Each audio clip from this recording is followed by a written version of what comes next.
Maithili express की शानदार प्रस्तुति।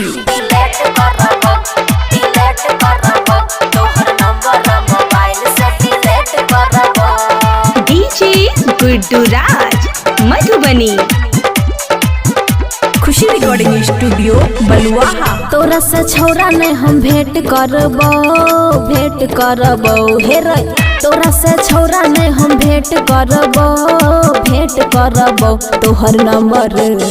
तोहर नंबर मोबाइल से डिलीट करबो तोहर नंबर मोबाइल से डिलीट करबो। तोरा से छौरा ने हम भेंट करबो हे रे। तोरा से छौरा ने हम भेंट करबो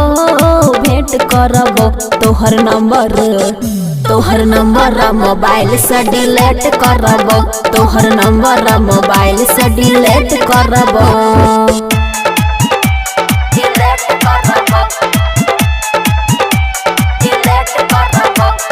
डीजे गुड्डू मधुबनी।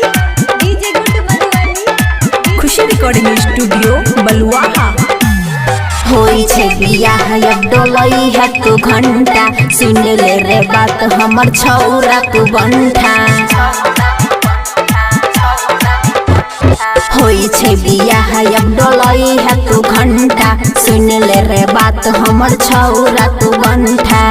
तोरा से मामला ने सेट करबो हे रे। तोरा से मामला ने सेट करबो तोहर नंबर मोबाइल से डिलीट करबो तोहर नंबर मोबाइल से डिलीट करबो।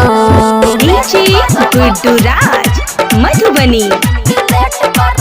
खुशी रिकॉर्डिंग स्टूडियो बलुआहा। यारबा इंदौर अब करले सबर रे मिलत ने कोनो दीपाली के खबर रे। यारबा इंदौर अब करले सबर रे मिलत ने कोनो दीपाली के खबर रे। पिया के जवानिया डोनेट करबो हे रे। पिया के जवानिया डोनेट करबो तोहर नंबर मोबाइल से डिलीट करबो तोहर नंबर मोबाइल से डिलीट करबो। खुशी रिकॉर्डिंग स्टूडियो बलुआहा।